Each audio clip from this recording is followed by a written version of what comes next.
राजा या ऐसे कहें कि वो व्यक्ति जो कि नीतियों का निर्धारण करता है कि देश कैसे चलेगा, उसका चुनाव अभी के समय का एक सबसे महत्वपूर्ण प्रश्न है। कहा गया है कि जस राजा तस प्रजा। तो क्या ऐसे महत्वपूर्ण समय में हम भारत के वासी अपने इतिहास से सीखते हुए एक ऐसे व्यक्ति का चुनाव करेंगे जो भारत की संस्कृति, उसके लोगों को समझता है और उनके भविष्य को सुरक्षित करने के लिए दृढ़ प्रतिज्ञ है, या फिर उन गद्दारों की लाइन में शामिल होंगे जिन्होंने मौके पर अपने राज्य और राजा को धोखा देकर विरोधियों से हाथ मिला लिया था और अपने राज्य को उनके निवासियों का भविष्य खत्म कर दिया था। आचार्य चाणक्य की माने वो आचार्य चाणक्य जिनकी नीतियों के कारण भारत न सिर्फ समृद्ध हुआ बल्कि उन आक्रांताओं का ऐसा मुंह तोड़ जवाब दे पाया जिससे कि वो दशकों तक हमारी तरफ देखने की हिम्मत नहीं कर पाए। अगर उन आचार्य चाणक्य की माने तो देश को चलाने वाला अगर सही और मजबूत नहीं है तो देश बर्बाद हो जाता है। हम धनानंद और नीरो को देख सकते हैं जिन्होंने अपनी निजी आनंद को ज्यादा प्राथमिकता दी।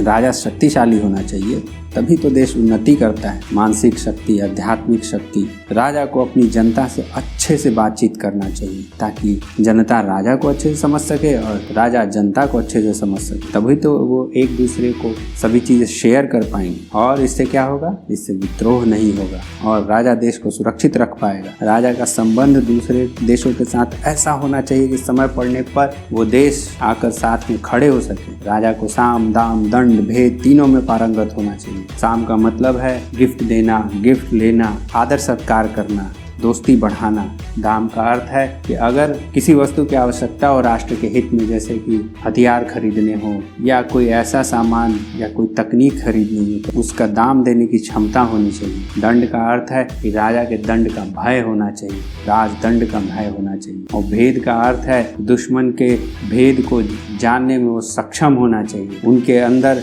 भेद डालने की क्षमता होनी चाहिए। अगर राजा के दंड का भय नहीं होगा तो शासन व्यवस्था अच्छी कैसे चलेगी। और राजा का एक निश्चित लक्ष्य होना चाहिए, बिना एम के क्या ही चलेगा। उसके दिमाग में जन योजना, जो भी जनता के लिए उसने योजना रखी है, वह स्पष्ट होनी चाहिए और उसको वो लागू कैसे करेगा वो भी बिल्कुल स्पष्ट होना चाहिए। और अंत में सबसे महत्वपूर्ण बात, उसकी नीयत अच्छी होनी चाहिए। अगर नीयत नहीं अच्छी होगी तो वो क्या ही कर लेगा। और सिर्फ राजा के लिए ही नहीं, प्रजा को ऐसे राजा का साथ देना चाहिए जो राष्ट्र हित में कार्य कर रहा हो, राष्ट्र को सबसे आगे रखता हो। और साथ कैसे देना चाहिए, राष्ट्र के नियमों को मानते हुए राष्ट्र के विकास में योगदान देना चाहिए। इन सबको बोलने पे आपके मन में एक तस्वीर उभर रही है। जी हाँ, बिल्कुल यही सही चुनाव है। क्या हम एक ऐसा राजा चाहेंगे जो कि कमजोर हो, कोई भी आए और उसे बजा कर चला जाए? नहीं ना, परिस्थितियां कभी भी अनुकूल नहीं होती, भटकाने वाले मिलते रहेंगे। लेकिन अगर आप बड़ों की बात यानी आचार्य चाणक्य की बात माने तो तस्वीर बिल्कुल साफ हो जाएगी कि आपको क्या करना है। आपका एक वोट आपका चुनाव भविष्य निर्धारित करेगा,